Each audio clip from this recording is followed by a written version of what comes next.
All right, welcome to another episode of the Re-Up Live.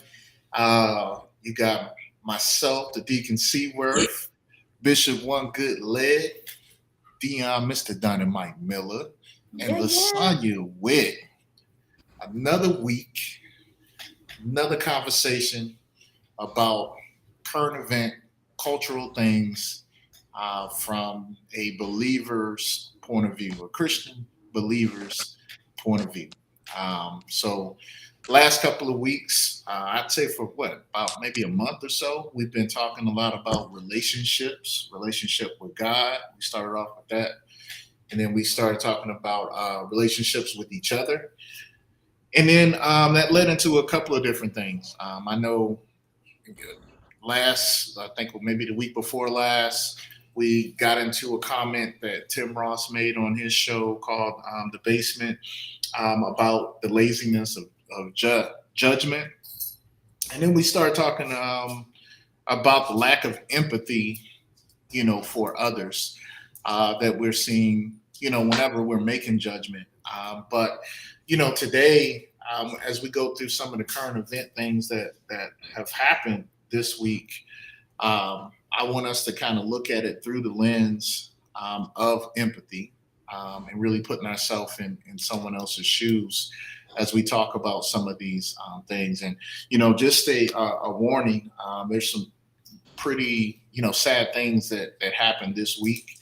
And I think it's definitely a good opportunity for us to talk about prayer.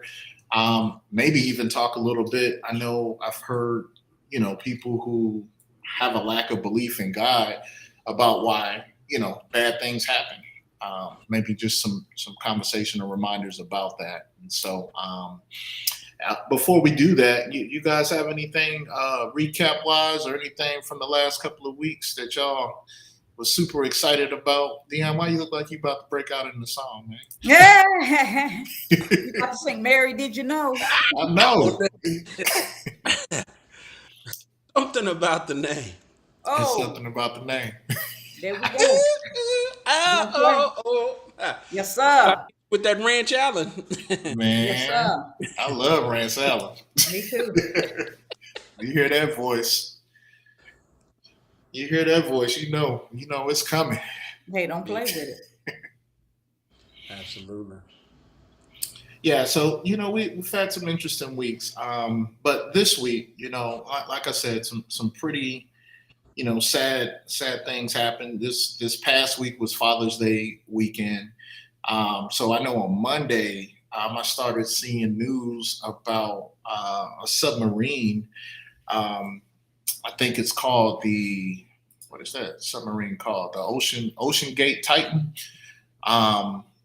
And if you haven't heard anything about this yet, on Sunday this submarine, which was built, I guess, to go and see the Titanic, research the Titanic, which number wise, it's like 13,000 feet beneath the ocean.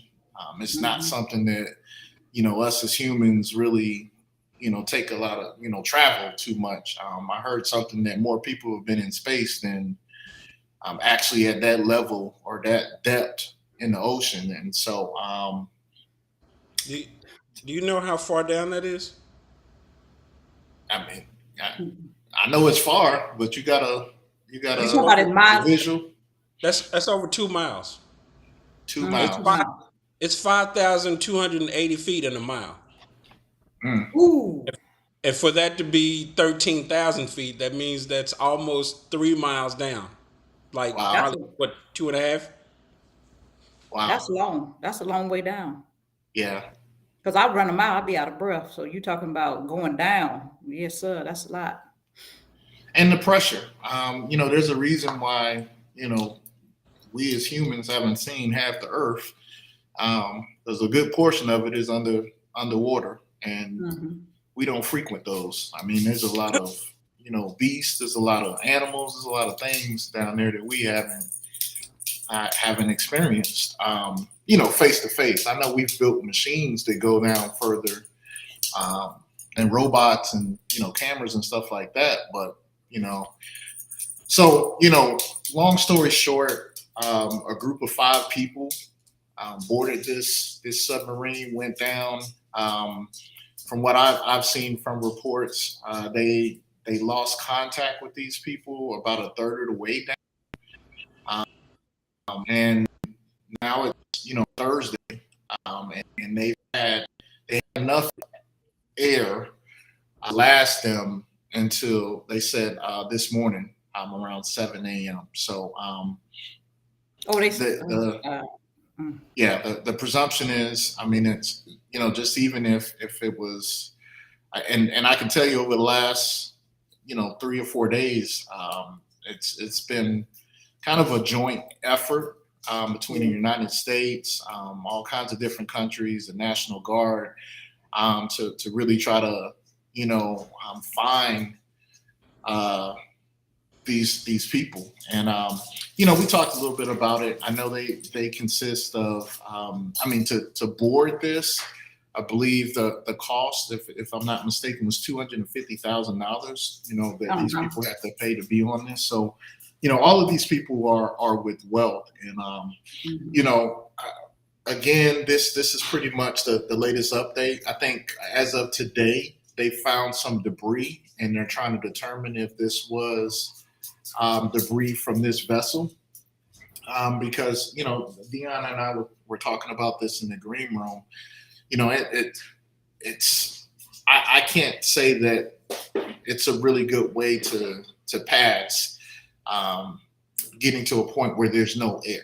You know what I mean? Mhm. And you can't breathe.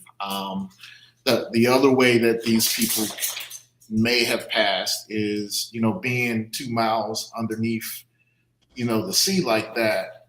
If anything ruptured, broke or anything like that, they said it would be like almost instantaneously. As far as that's concerned, they said actually quicker than like an execution or a bullet shot. So I'm saying all of that to say that no matter how you look at it, some people um, most likely have lost some family members. And I think the sad part of this, and again, remember I said earlier that I want us to look at this through the eyes of empathy, Mhm. empathy for our fellow man. The internet has already started to make jokes and memes and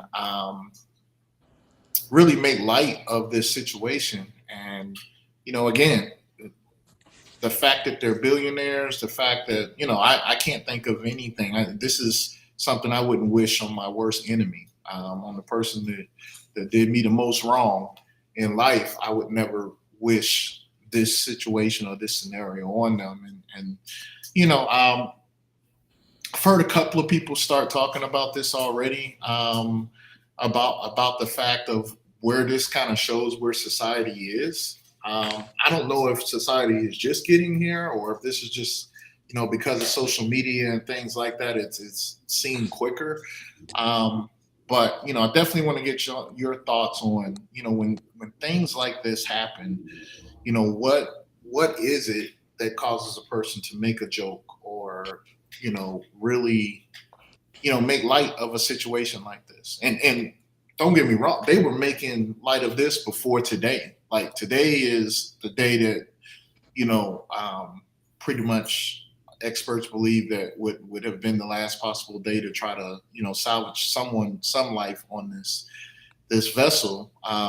But I started seeing jokes and themes yesterday, as early as yesterday, as early as Tuesday, about this type of situation. And so, just I know it saddens me, but definitely like to hear your thoughts about the situation and some of the response that's been happening here.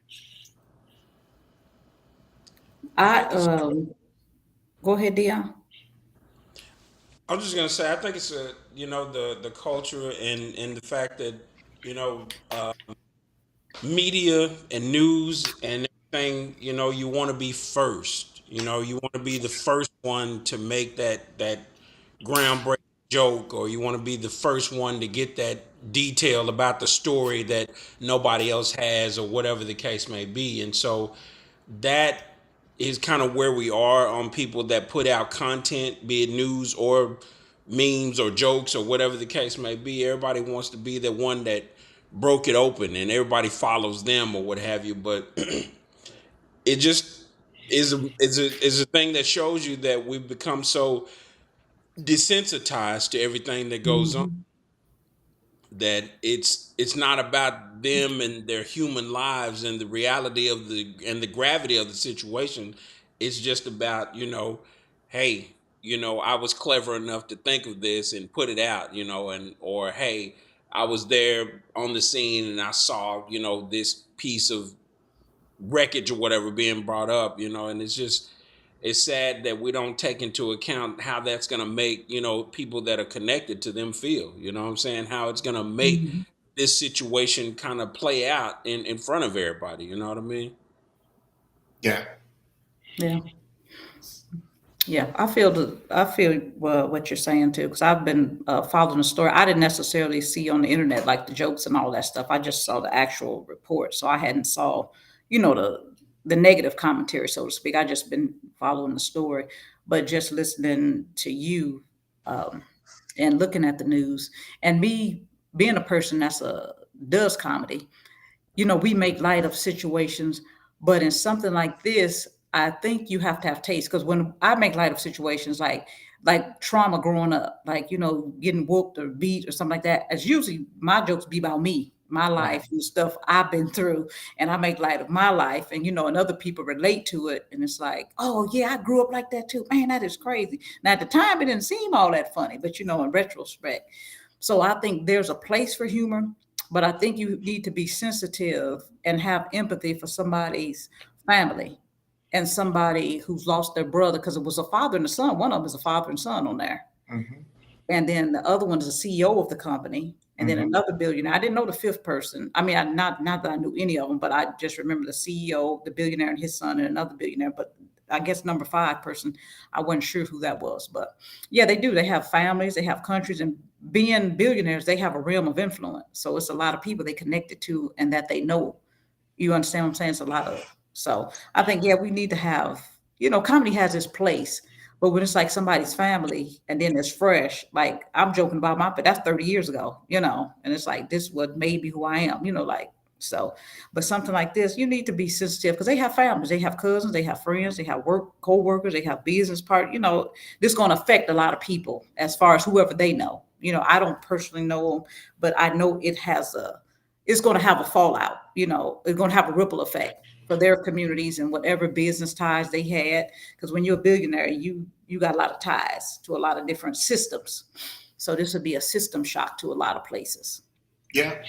And Deanna and I, when we were talking about it, so empathy to me is your ability to put yourself in someone's, Hmm. place, and we were talking, playing sports, like I, I've had the air knocked out of me, falling down, you know what I Hmm. mean, and just grasping for air, um, knowing that this is something I'm probably going to overcome, but that to be in a situation like that, Hmm. to have a fellow human being or a brother or sister or someone's family member, be in a situation where that's potentially how um, they will lose their life is Hmm. again, I I think and again, I don't know if this is more widespread or if it's Hmm. just more because of the internet making things so um, easy to get to. You know what I mean? Or making it easy for someone to, post things. But that lack of empathy is very concerning. And I know we talked about it again from making judgments, but it's just understanding. I think as a society, if we start, putting ourselves and understanding what people are saying or doing, and how it affects us and how it affects others. If we start looking at the lens of empathy like that, I think we'll make some better decisions and Hmm. look at life a little bit differently. Oh yeah. And then the fear, if it'd be better if they went quick, but if you go slow, I can only imagine the terror, on the, if it's a slow, if it's something quick, you don't get a chance to be terrorized. You just went and boom. But if it was something slow, like you were saying in the beginning, if they lost air today at 7 in the morning, that's like slow. And I know I had a situation one time, my battery had died. I had an electrical car, and well, when I say electric, the locks were electric and they went down in the thing and I couldn't pull it up. And it was like 90, 95, 96. I was in Indiana at the time. And I couldn't get out the car. And the battery had died. I couldn't open my door, couldn't get out the car. And I said, now if you panic, you really gonna lose air. So I was like, what am I gonna do? And I'm at work and I pull up, everybody else is inside. So I'm like, okay. So I'm wrapping my shirt together because I said, oh, I'm gonna get out of here. So I'm gonna kick the window out. But I'm trying to brace so I don't get glass on me and stuff. But just that, just like, okay, the air going out, but if you panic, the air really gonna go out. So I just know how it felt for them, like a few minutes. And I happened to see a person go by, so I wrote a note. And she was like, I was like, yeah. And I wrote on the note what happened. So she went in and got my boss and they came out. But if they hadn't come out when they did, I was just going to kick that window out. But I know, like, for a few minutes, it's like, okay, what you finna do? It's like, oh yeah, this window finna go. But it's like, 96 and you in the sun, the window up. I can't open the door, the battery out. I couldn't get the door open, couldn't get nothing open. The window wouldn't roll down because it was electric, everything. Man, so that ain't no joke. Just the pressure for just a few minutes that I had. And it's like, it's like, I ain't finna die right here. No, sir. No, I'm finna kick these windows out, but you underwater, what you gonna do?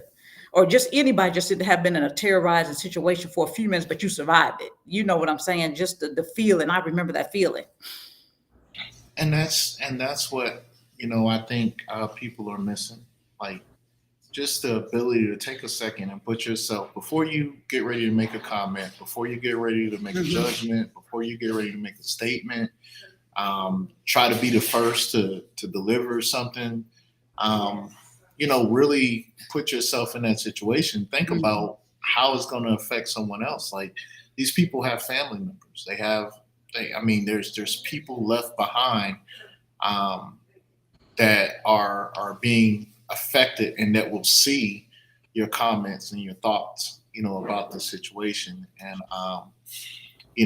it's the Bible talks about in the last day that men would be lovers of themselves. And Dion, you brought up the point about trying to be the first and trying to be have the spotlight shine on you. um that's a very selfish and a very self-centered way of looking at life, to disregard or to use someone else's sadness or potential harm, to get segue or to get fame or fortune or whatever. Never a good situation, no matter how you put it. Yeah. We can't rule out either though. Being down that deep, there's creatures and things that we may not have seen. I mean, they make movies about this kind of stuff all the time. Yeah. About huge mega sharks or huge octopus, or Hmm. or different just kind of sea creatures in general that be down in the depths where people don't hardly go, and 2+ miles down below sea. I don't think it's a lot of people that have been down there. We don't know what's going on down there. There could be a whole hood down there. There Hmm. is. I mean, just in order for anything to live down there, it would have to be built in a certain way and Hmm. um, To very be big. large. Yeah. I've definitely heard and seen studies of science that some of the animals or some of the things that they believe do exist down there, and they're going to be really humongous. And in order to just be able to survive at that level of pressure and that level, over centuries and years, is really saying a lot for what could be down there. So, um, the other sad, I would say kind of sad or definitely sad story that happened this week, and it's so it's terrible since this is Father's Day. This past Father's Day weekend. Definitely happy belated Father's Day to all the fathers out there. But a man in Ohio, his name is Chad Dorman, 32 years old, executed three of his sons in his yard. And I say executed. He brought them out. He lined them up. Reports say that the wife tried to stop him. In that process, she got shot in the hand. One of the little boys got away for a second, and then he pulled them back. Um, and just just a sad scenario. Again, these are three young boys. I just read something earlier. So they had a daughter because she was running in the street, basically saying that her father had killed you know the three sons. So really, really sad situation. This is a actual picture that I found of Chad. He's in court. Didn't resist the arrest. He didn't run. Didn't try to do anything. And they said he broke down in court um, and cried. And so nothing has come out yet about why. And again, in the spirit of empathy, I can't really, I'm empathizing for that mother. I'm empathizing for the family members, his family members, like really trying to understand. And I'm sure they're like the rest of us are trying to understand why, this is the case, or what happened, in this situation. And before I let you guys respond, there's one scripture that came to mind. For we wrestle not against flesh and blood, but against principalities and against powers and against rulers of darkness of the world, against spiritual wickedness in high places. Ephesians 6:12. And the reason why this kind of popped in my mind is because a lot of things, that we deal with, Lasagna, you always say this, it starts from a spiritual place, first. So, as we get into the latter part of this show, we're going to talk about prayer, and that's why I think one of the reasons why I know prayer is so important because it does deal with the spiritual. It does deal with the things that are unseen and stuff like this. And, for a father to take the life of his three sons, I can't imagine what drove him or pushed him to do that. So, those are my thoughts so far. I'll take a break and let you guys kind of weigh in on that topic. I know it's heavy. Yeah, that's, I believe prayer is the foundation to anything. I think prayer is more important than brushing your teeth every day. I believe you got to get up with a prayer. And if you have a husband and wife, they need to pray together and you need to pray over your children. When I was growing up, I even prayed over my siblings. When they'll be asleep, my brother said, they didn't even know till they got grown. I was like, my head was greasy. I just believe there's power in prayer. I believe prayer changes, rearranges, and make things happen. And it's a fundamental, it's the easiest thing to do, but it's the most overlooked weapon that we have in our arsenal. It's a simple conversation with God. Protect my family, protect my siblings, protect my mom, because there is a real war going on and it's a real enemy. And he got three jobs: steal, kill, and destroy. That's his resume, top to bottom. That's all he does. And he walks around through the earth, seeking whom he may devour. That's what the word says. He's looking for people that's not prayed over, that's uncovered. And I believe that we are running into such decadent times that's one of the only weapons you're going to have that's going to keep you, keep your family, keep your friends, because prayer is powerful. If you pray for your friends or family, God will keep people that you care about.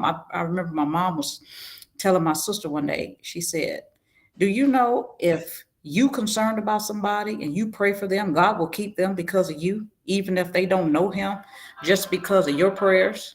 And I was like, well, that's powerful. He said, remember Abraham and Lot? Lot didn't get saved from Sodom and Gomorrah because Lot was right. He was running with the people. He got saved because Abraham was his uncle.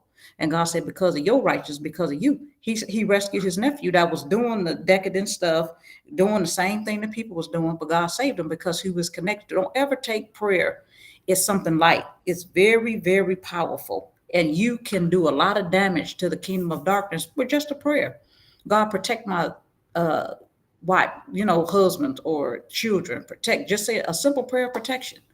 And I think it's overlooked, and it's the least sought after weapon because it's not an AK, somebody coming for my family. But what if the enemy is in me? Sometimes you need to pray over yourself. Like this young man, the enemy was in him or his wife. It's like, and I'm gonna tell you something. Things like this don't happen overnight.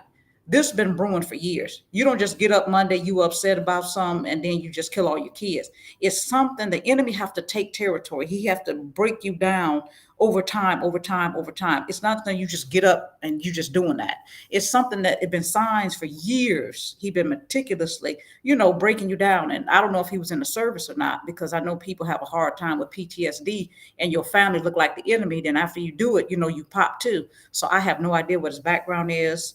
I don't know anything about the situation, but what I will say is this doesn't happen overnight. And just quick words of prayer in the morning, in the nighttime can, divert the enemy so that he won't have such a stronghold where he can take over in such a major way. I will say that. Amen. Yeah, I'm glad you. Oh, go ahead, Dion. What were you about to say? I'll just, yeah, I'm behind that 100%. You know what I'm saying? Because it's always like that with people that do these heinous crimes that shoot a lot of people and stuff. Is that if you look back in their history, they've done something. You know what I'm saying? That would have let you know, hey, here's a clue. Here's something.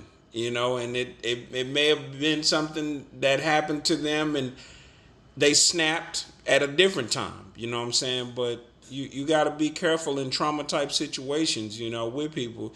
You got to make sure that they heal properly, because if not, sometimes they splinter into two different people. One person goes on and that other person, inside of them kind of lays dormant for a while, and then, at a given moment it breaks loose.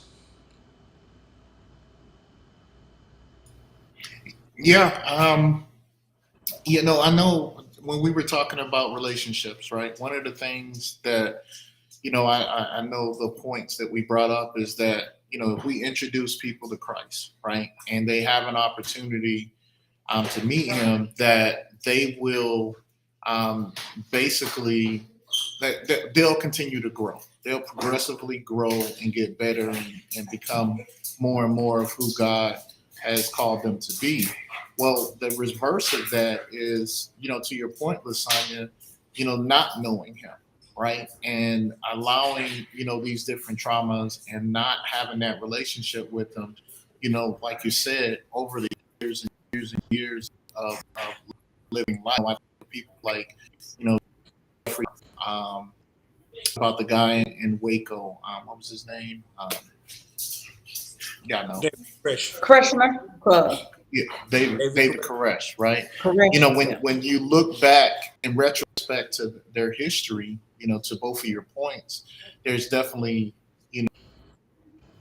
signs of trauma. There's definitely opportunities where over years, even when you talk about serial killers, like I Mhm. don't think there's ever been one serial killer that like out of the blue just started, nothing happened that link, and it's very subtle things. You know what I mean? Mhm. It doesn't have to be like a major trauma. It could be something that happened majorly that just never got dealt Mhm. with and just festered and created a sore, or it could be just a whole bunch of little things. I think that's some of the fear that, or some of the concern with, and I won't call it fear, but concern that we have with people who are brought up into racism. You know Mhm. what I mean? Or seeing people in a certain way. Again, as kids, I think we're taught to think and see life a certain way.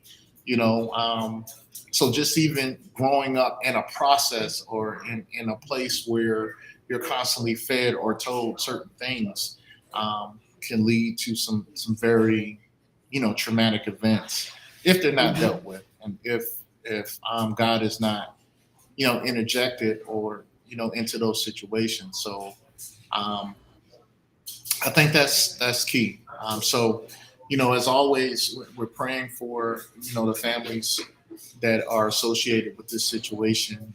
Um, Three young boys, cut in their youth, cut before they even have an opportunity to walk in the purpose that God made them for, right? And you said it earlier, like the enemy has three things that he's come to do, and part of that is trying to end our legacies and end us before we get an opportunity to walk in to the things God has called us to move into. So yeah, really, really sad times.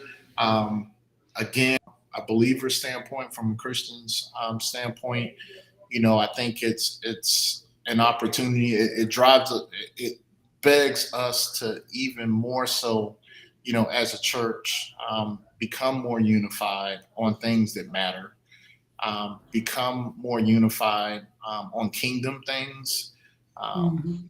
and things that will help, you know, navigate and help people through, situations like this, even before they become situations like this. It's super important. Like, God has us on this earth for a reason. He has His ambassadors, His kingdom people here for a reason, and part of that reason is being a light in darkness, being a beacon to to help people work through trauma and work through some of the things that they may have experienced. Because like Lasagna said, we got a real enemy out there, Mhm. and he's unified. He Mhm. he's on his people. Him and his people are on the same page. They got one thing in mind. They might not even like each other, but They they on the together. same mission, right? Mhm.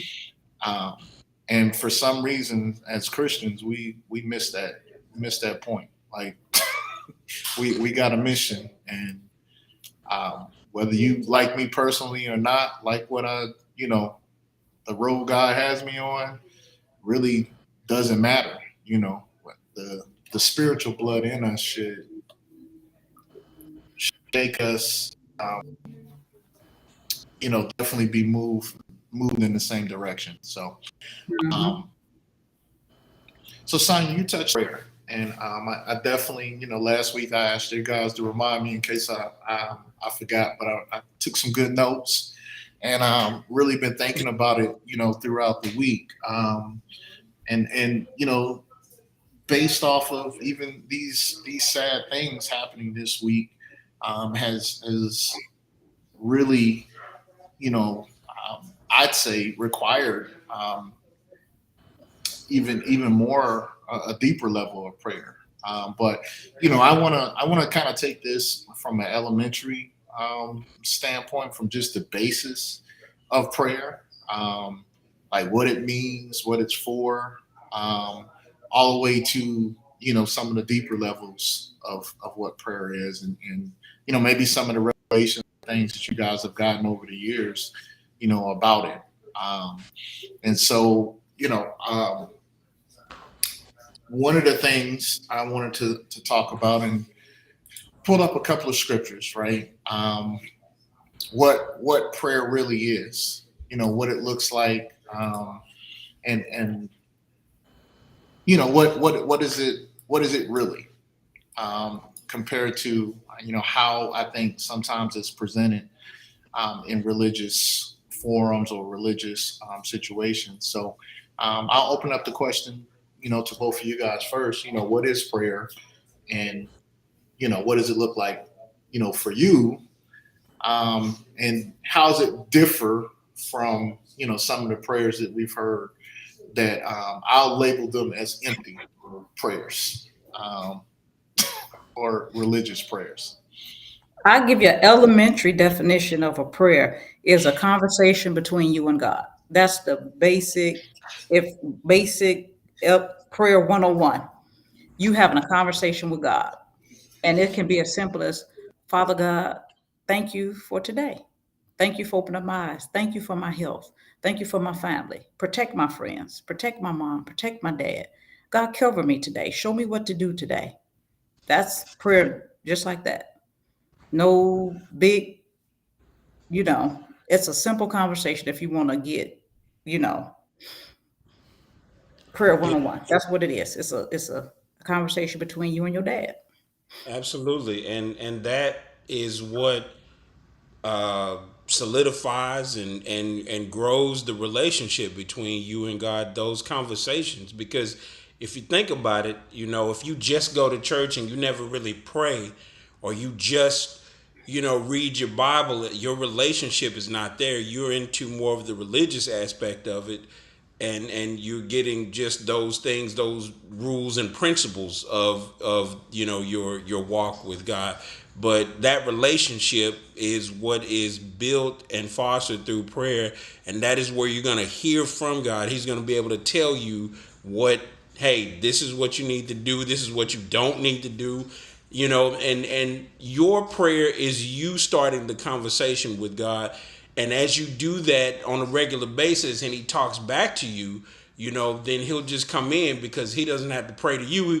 When you're going down the street, you might not be praying, but he'll speak to you, at that Mhm. particular time, because now you've opened up those lines of communication, and your spirit is sensitive to his voice, and you can, hear from him and everything, because that relationship has grown. But if you don't pray, then that relationship is not there, and you can't honestly expect to hear from God if you don't have a relationship with him.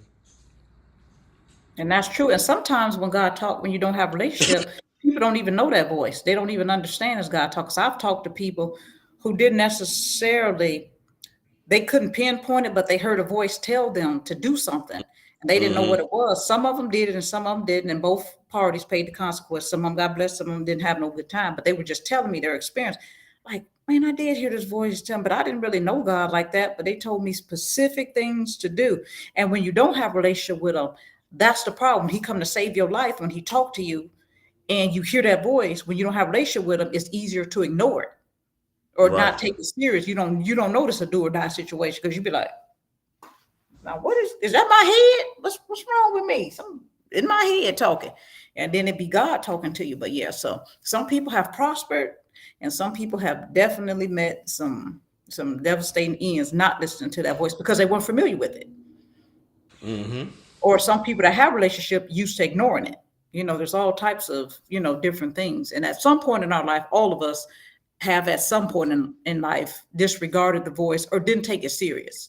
Because I have several examples. Like, I mean, I got some that didn't cost my life, but I took a job one time. I said, hey, don't take that job.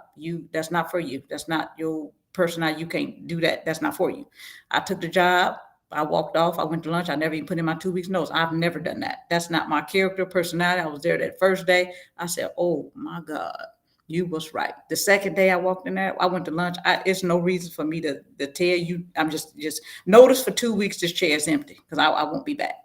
Yeah, so it's now that wasn't a life threatening situation, but sometimes God have spoken to people, and it's really like, oh man. So I'm with Dion. It would behoove us to get close to him, talk to him, so you can be familiar with it. And those of us who are familiar with it, try your best to do what he says do, because he's God. He don't waste words. He said, "My word don't come back to me void." So if he's talking to you, he means for you to do something with it. So I would say that. And so, when both of you said, the same thing as far as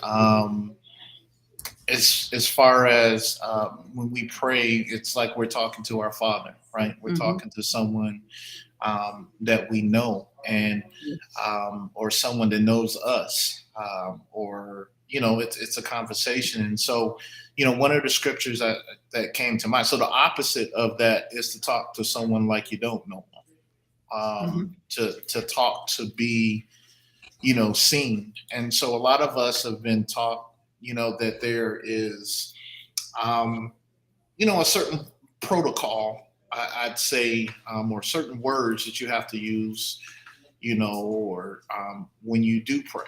You know what I mean? And one of the scriptures that kind of came to mind was Matthew 6:5-8. It says, when you pray, you must not be like the hypocrites, for they love to stand and pray in the synagogues and at the street corners, that they may be seen by others. Truly, I say to you that you receive their reward, or they have received their reward.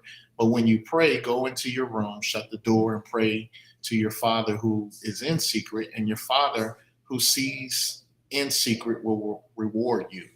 And when you pray, do not heap up empty phrases as Gentiles do, for they think they will be heard for their many words. Do not be like them, for your Father knows what you need before you even ask. And so, a couple of points, that I think about in that scripture, just based off of what you guys have, already articulated, is, God He wants to have a conversation. He wants to get to the point where we're talking to him and we're sharing our real heart and our real thoughts about things.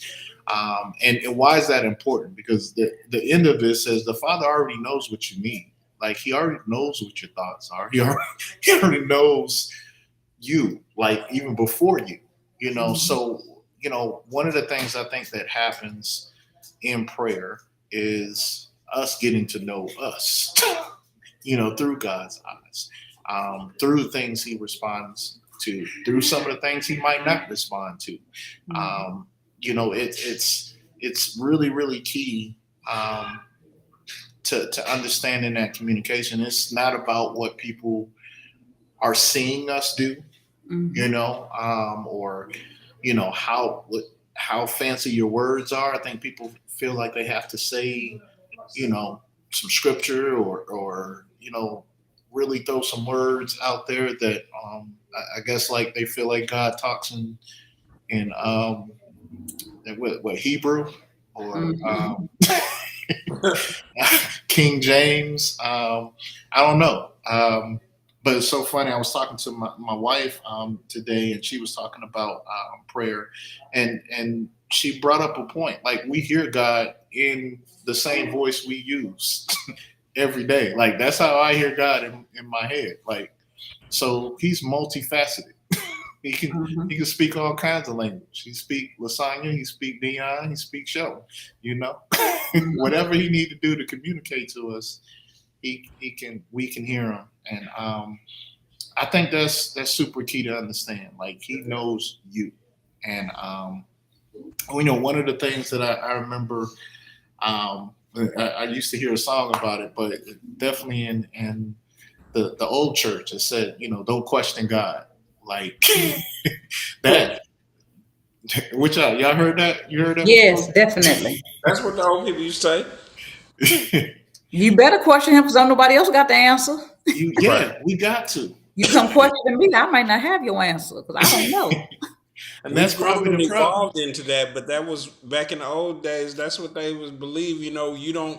You're not qualified to question God. You know what I'm saying? You just do what he tell you to do and keep your mouth shut. Don't you ask God about nothing. Who are you to question God? You know what I'm saying? So you would get scolded, for trying to ask God questions or whatever. But, as time went on, people understand that it is a relationship. And sometimes, like Sonny said, you got to question God to get the answer. Like, you got to. That's where it come from. You know what I mean? So it's crazy to think that you could serve a God who, we should be his servants, you know what I'm saying, for all the things that he's done for us, but he calls us friends. He calls us actually heirs, you know what I'm saying?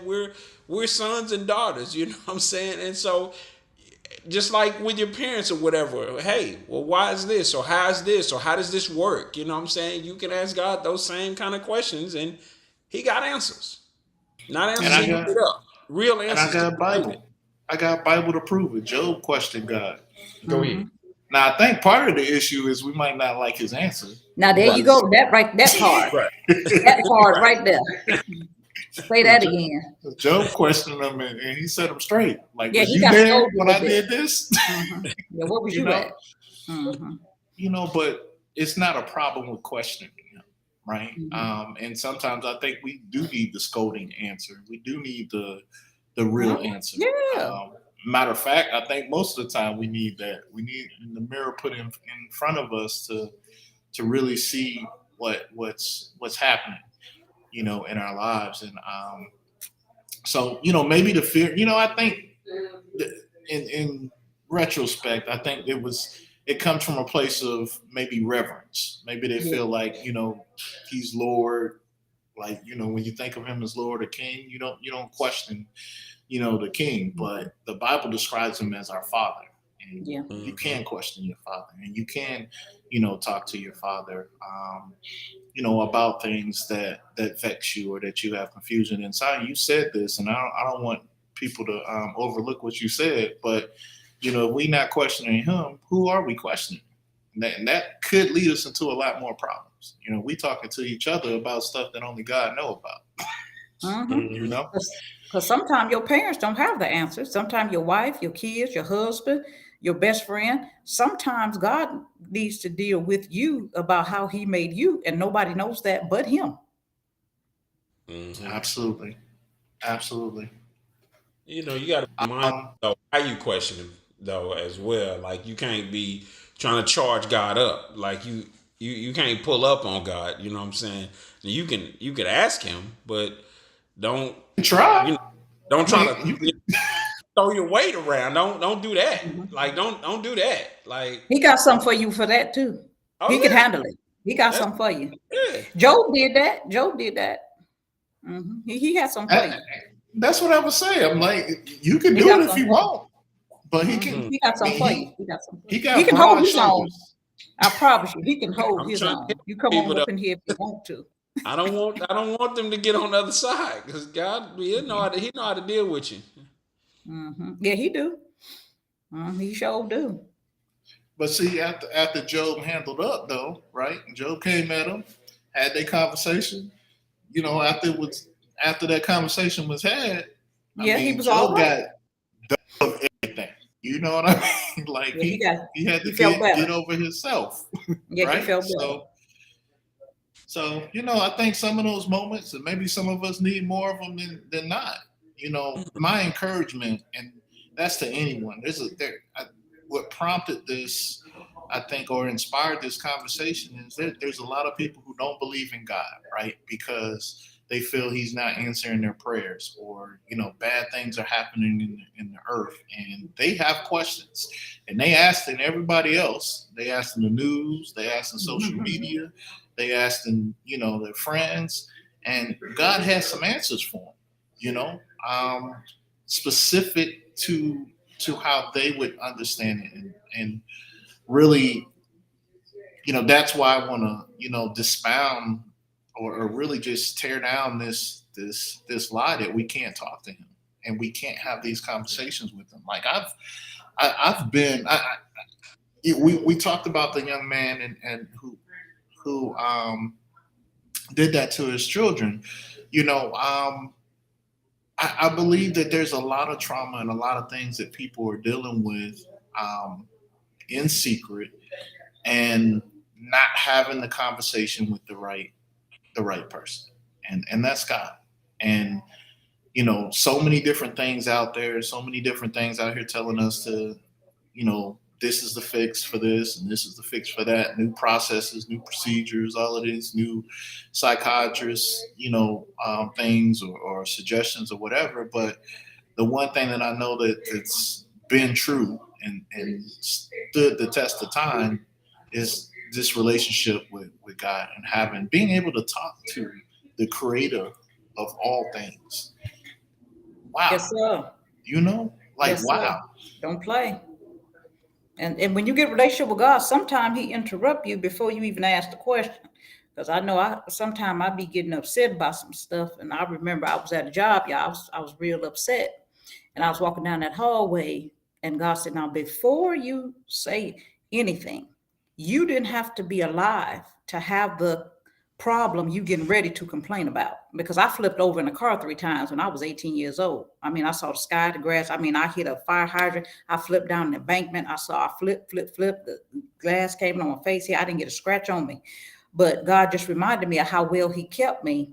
20 years later, I'm walking down the hall. I mean, I'm hot, flaming mad about something. He said, now wait, you didn't even have to be alive to have the problem you getting ready to complain about. I said, you know what? I went on back in there, sat on down, and nobody know what he said, but baby, I was together. I went on in there and sat on there. Everything was straight after that. That's all he said. Yep. He met me in the hallway. See, I was finished. And, Yes, sir. and that's all you needed. That's all I needed. That one says I wasn't mad no more. It took the punch out of everything they said and did. Everything was done. He said, you didn't even have to be alive to have the problem you getting ready to complain about. Because I was getting ready to, complain. I was getting ready to say some stuff. But he got a quick interrupt. He had a quick, what's that when you have an interruption? There's this news announcement. You know how they have interruption when the weather bad. The emergency broadcast system. It's a weather alert. It was a soul alert. Let me explain something to you now. That keeps me now. When I get too upset about something, I think about what he said then. I said, you know what? It's good to be alive to have problems. Let's go ahead and breathe in and breathe out. Revelation. Yeah, let's breathe in and out. Yep, you got a problem. That means you're alive to have it. So two other scriptures I want to read to lead into the next phase of this is how to pray and what needs to be behind our prayer. And me personally, I know there's two things that I definitely want us to talk about is confidence in what we're praying, and belief in what we're praying, and where does that practically come from? Right. So I know in Hebrews 4, I believe it's 4:16, it says, let us then with confidence draw near to the throne of grace that we may receive mercy and find grace to help in a time of need. Right. And the other scripture I took note of is Mark 11:24. And that scripture says, therefore, I tell you, whatever you ask in prayer, believe that you have received it and it will be yours. So let's talk, just a little bit about that belief and that confidence in prayer, because, as I stated before, there's a lot of people that I've heard the statement before, like, oh, I prayed about that and where was God and why didn't he answer, this prayer? What are your thoughts about, belief and confidence when we do pray? There's a saying that says, if you're going to worry, why pray? And if you're going to pray, why worry?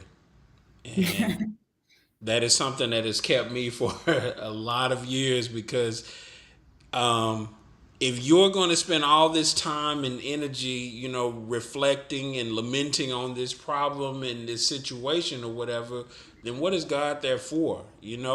Cast your cares on him who is able to keep you, you know, and when you do that, just understand that he got it.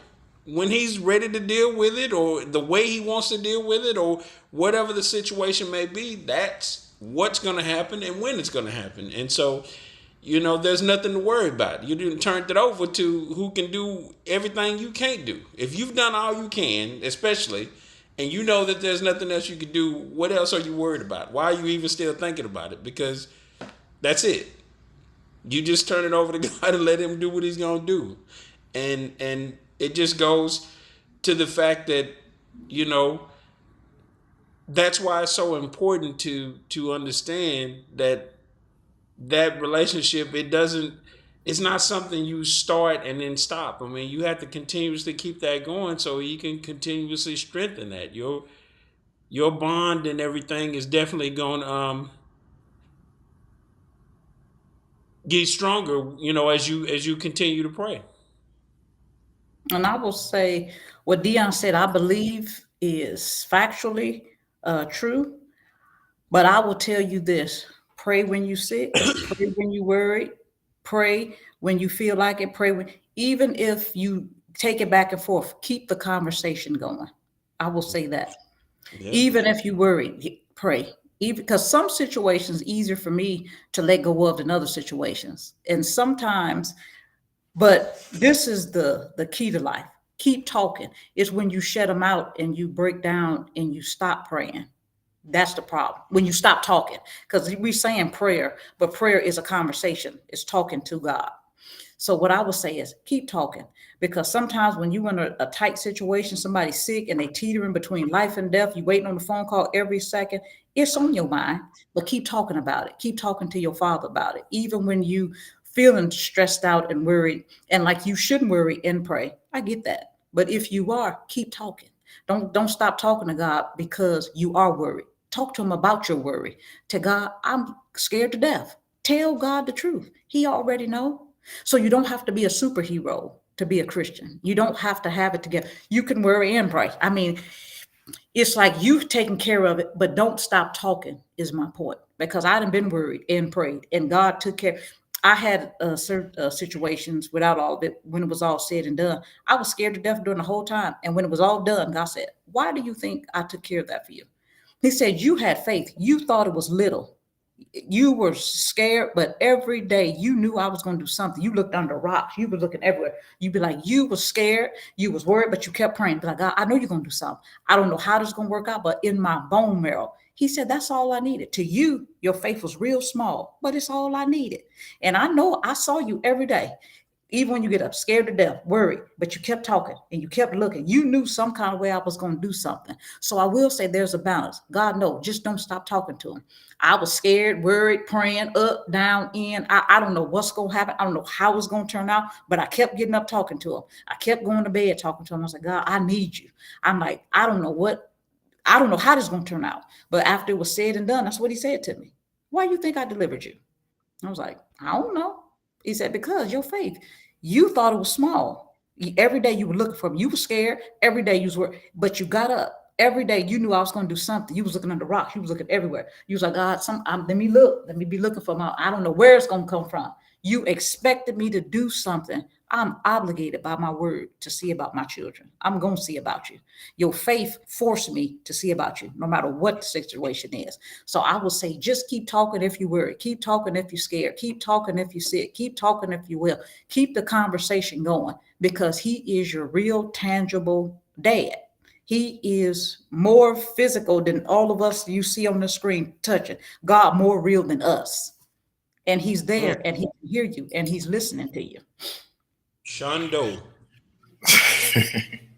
And both of you guys touched on this. I looked up the definition for belief, right? And the one of the definitions of belief is trust, faith, or confidence in someone or something, right? So belief comes from trust. It comes from the sign. You said this word a couple of times when you were talking faith. Having just the what does the Bible say? The faith of a mustard seed, Mustard right? seed, just a little bit, just a little Just bit. a little bit, right? Um, prayer is powerful when we trust God, and I think to your point, Lasagna, about continuing, even if you are worried or even if you are scared, the continued conversation with Him. Mhm. Again, and this kind of leads me to one of my other points with this. I think, prayer, when we do it and we don't give up on it, builds confidence in us, Mhm. right? It grows us because God He's stable, right? He's God. You know what I mean? He's God all by himself. So really it's us who need to get to the point of belief and trust in Mhm. what he's saying and what he's doing and how he's doing it. Do we really trust that he has, our best interest in mind? Do we really believe that? Do we really have confidence in what he's taken us through, or what his ability to take us through, some things. And so, I think, when the scripture says that we have to have belief and we have to have confidence, and um, it's really touching on, I guess, the place our heart is in currently. You know what I mean? Do you really trust God and what His Word says? And I think the other aspect of this is in First John, um, it talks about praying in accordance to His will, right? Mhm. You know, and the example I'll use from this one of my favorite movies, and I've probably talked about it before on this show, is called The Shack. Um, I, every time I watch it, I, I cry and I cry the same level and intensity, Oh, be, Dion, you looking like that? You must ain't seen the movie because baby, it was. Oh man, it What was serious. what it I is? did the same thing. That have you movie seen ain't The no Shack? joke. The That who? movie ain't no joke. The Shack. The Shack. I bought it. I ain't watched it but one time, but I did buy it. I done watched it 5 times, and every Oh time I God, watch no. it, it's like the very first time I of don't me even know how watching it you can again. handle that And I show that already many know. times. Well, I mean, we've been talking about empathy, and we've been talking It's good about, though. for people who want a good example of how God operates. And we might do a whole show about this. For especially Dion, I would advise go watch it, man. Oh Tell me, man, because I know it's I gonna know tear you you up judging me now. right now. You It's gonna judging me tear right you now up. because I said I cry every time I watch the movie. But I think if you don't shed a tear, man, when you see that, man, I don't know. And it's a bunch of parts in it, man, that really should woo something in us, especially as fathers. There's I think a lot that as fathers we can relate to certain situations, but just really understanding um, the relationship we have with God, and the relationship He wants with us. It's to me one of the best movies ever to kind of break that down into Mhm. um, articulate it as well as I've ever seen it articulated. But Mhm. in that movie, you know, it talks about God's will and that He created. And there's a part where He was saying that He created everyone, and He kind of takes some, and I don't want to spoil it for anybody who hasn't seen it, but kind of takes the main character through you know seeing behind the scenes of others' lives. You know what I mean? Of people that you know we don't realize that God created all humans, like all of us. You know what I mean? All of us um, are His creation. Like He wants, His heart is for all of us to come to Him. And so yeah, there's some of us that have fallen so far off the wagon, or may not, be in that situation, but it's still God's children, right? And so, one of the examples I was thinking in my head, like we can't pray that God kill somebody else. You know what I mean? Like that would be, and I'm using an extreme example, but that would be against His will and be against who God is. You know what I mean? I think part of prayer is the more we pray, the more we have relationship with God, we start understanding what His heart is for others, and His heart. We start caring more about His heart for others, and what He's trying to do on this earth, and through us on this earth. And so our prayers start to become a little bit more in line the more we do it with what God's will is. Um, does that make sense? It makes sense, but there's also instances where you have people, especially like Old Testament, that really were in a place where God was there for them to instantly, answer their prayers or fight their battles for them. Like we talked Mhm. about last week when I said the prophet Elijah, called the bears to, eat them kids up. You know what I'm saying? But also when the prophet went to the mountaintop or whatever, and they was trying to get him to come back down or whatever, and they kept sending those soldiers, and he was just up there chilling, and he rained down fire on them. He told God, rain down fire on them and consume them. And he consumed them, and they sent some more, and he did it again. And it just comes to a point where it can't be a vengeful killing, but if it's to show might, or if it's to give more understanding, or the relevance to that situation, what I'm saying, God might do it for you. But you can't get mad at your neighbor because they keep parking on your grass and tell God to kill them. But at the same Jesus. time, Yeah, that's the I, one I'm talking about. I'm not yeah, talking. I'm Yeah. yeah, talking about vengeful. I don't like this person. yeah. I want you to take him out. Type prayer, like, and then we He'll wonder save why you. that won't happen. Yeah, he'll kill somebody to save you. You know what I'm saying? Type situation. But no, not because your coworker exposed Okay. your Pornhub addiction at work. You can't get mad and tell God to do something about that. That you shouldn't have been up there doing that. Is what Hmm. God say.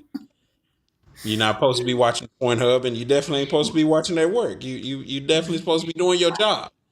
So Hmm. no, I'm not gonna kill your coworker. No, Hmm. you're That's gonna not what find you we another do. job. That's what you're gonna do Yes, sir. Yeah, Immediately. immediately, because you're done here. that, that's borderline on curse. You know what I mean? Like, we wish bad things on people um, for our vengeance, or whatever reason at this point. But that's not what prayer is for. And so it's my point is that the more we pray, we should be seeking to pray um, more along with what God's will is for us, for the people around us, the influence. We want His will to be done on earth. Matter of fact, the scripture that kind of breaks down, was it Matthew 6? It says, pray like this. You know what I mean? Like, part of it is, again, speaking to that will, like, as it is in earth, like, I mean, as it is in heaven. What was it? Your kingdom come, your will be done on earth as it is in heaven. This day our daily bread, right? And it's so funny, like, going back to what we started with, like, a lot of people feel like these are the exact words you got to use for prayer. And again, these are examples of, some of the key, I think, components of prayer, right? Like, it's saying, start off, our Father in heaven, hallowed be your name. Like, this is the reverence part, right? This is the part, like, letting God know we know who you are. You are in control. You are God. There's no one above you, you know? But your kingdom come, your will be done on earth as it is in heaven. Like, again, praying for his will. Like, and so many times, and this is what I really was trying to get at, is we're praying from what our place of selfishness. We're praying from a place of what we want.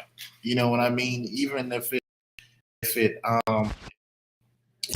goes against, what God sees fit for our life, or what God's will is, for our life. We're actually praying against, ourselves in that, and that's one of the key things. That's why I think it's super important for us to really get to know who God is, like, and what He really wants, in our life, and to really try to get to know that. Sonia, feel like you.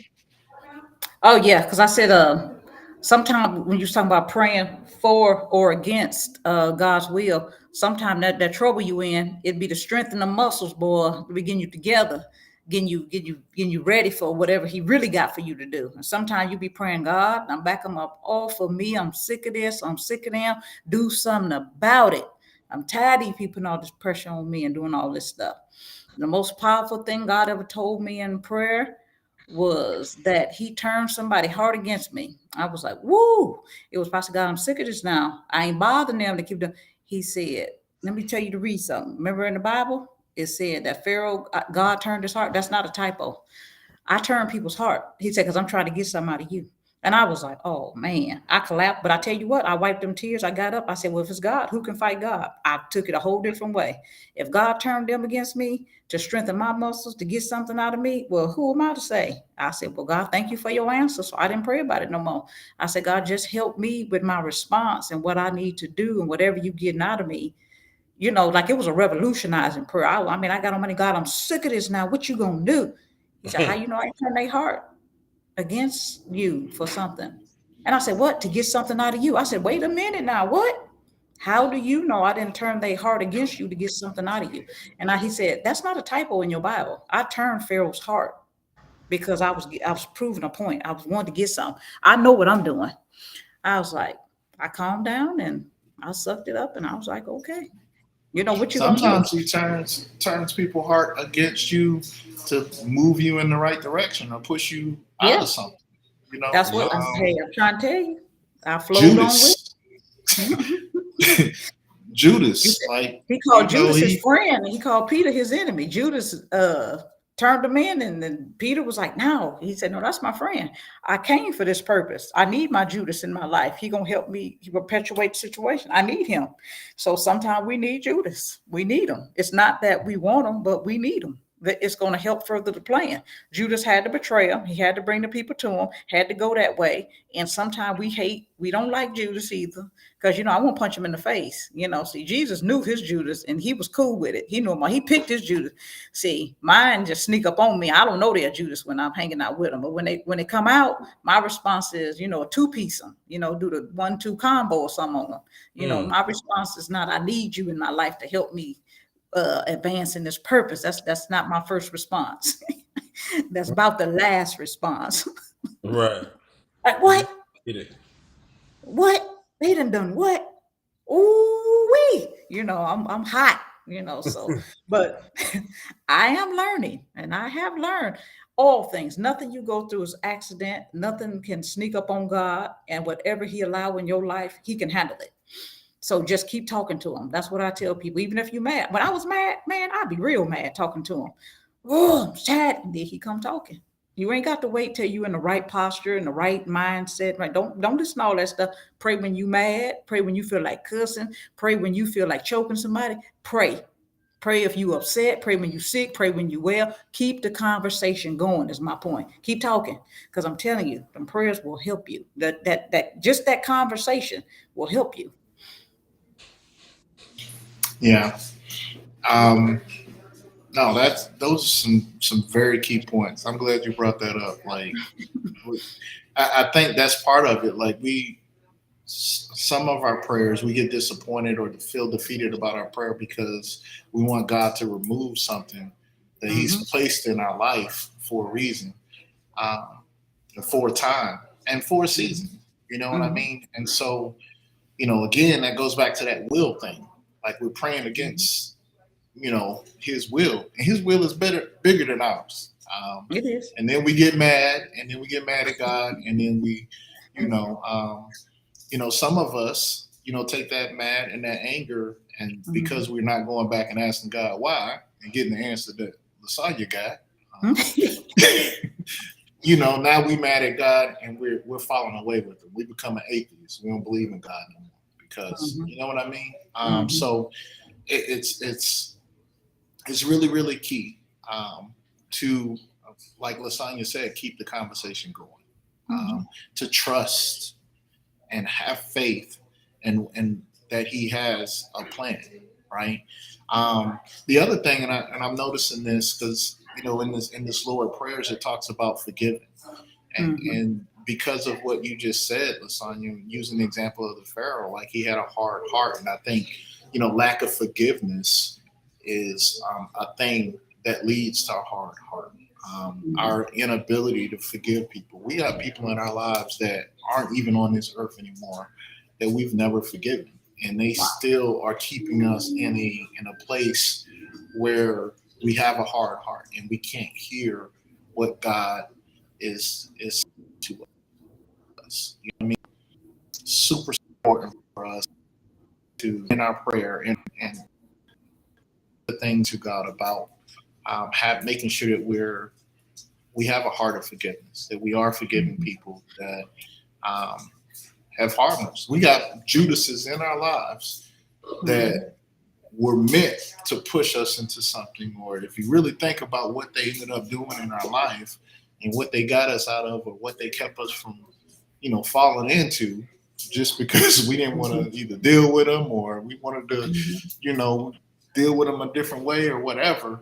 Um, and we still holding unforgiveness for them, and like Lasagna said, like with Judas, Jesus said, that's my friend. He's pushing me into my purpose, right? We start looking at things like that. I think our point of view and our perception, that trusting God and that believing, that faith, gets a little bit easier the more we start seeing things through His eyes.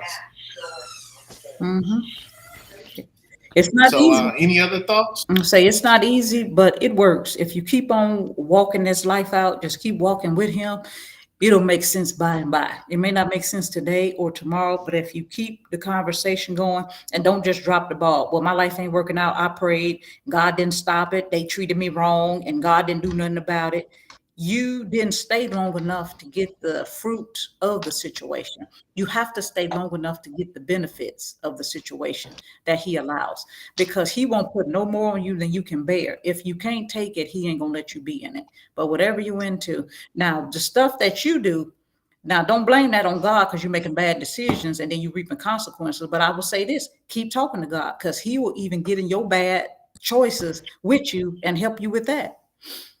But a lot of stuff we do ourselves, and then we be blaming God about some stuff. So I want to just tell you, he even help you with that. He be like, just call for me. I'm gonna tell you what to do. I'm gonna work with you. Now I told you not to get in the first place, but now you done got on in it. Let me work with you now. But don't be getting mad at me because you over here with suckerhead Fred. And I told you that Joker was not no good for you, but you just went on over there anyway. That's what she said, suckerhead Fred. Well, well, juice drinking Joe, that's just to make up something. Any Joes and Freds listening, there's no pun intended. I was just making up something. Hey, Dion, why you sideways now, man? Yeah, he is. Why you sitting sideways, man? This conversation went sideways when I said that suckerhead stuff, I guess, or drinking juice, Joe. Yeah, man. I guess he was trying to tell me how bad it got twisted. He said, "Let me show you what you're talking about." Got it twisted. Now, but yep, I love this, Sheldon. Thank you for bringing this up. Prayer is very, very powerful. It's simplistic, but very powerful. The impacts of prayer is super powerful, more than you will ever know on earth. You'll have no idea how your prayers run throughout the universe. The prayers supersedes this dimension. It reaches God, and it has your prayers have generational effects. If you pray over your children or family members and things like that, when you pray over them, your prayer doesn't just stop over that person you pray. That's prayer for their kids, their grandkids, their cousins. Your prayer has generational ramifications. So prayer is very powerful. When you pray and protect my son, you're praying protect his seed, whoever he married, whoever they get kids with. You're praying generationally, even though you think you're praying situationally. Prayer is very powerful. You are praying for legacy when you're praying to protect people, see about people, cover people, cover my cousins, family, friends, uncles, mom, dad, them legacy prayers. You may not realize it at the time, but they really are. Absolutely. You stunned. You wasn't ready for all that, were you, Shelton? I was. I knew you. Hit I you knew y'all upside was the gonna head. bring That it. one. Bow. I knew y'all was gonna bring it. So to our audience, thanks again for joining us. Another week of the Re-Up Live. We want to, we always want to hear from you guys. What are your thoughts? What are your thoughts about prayer?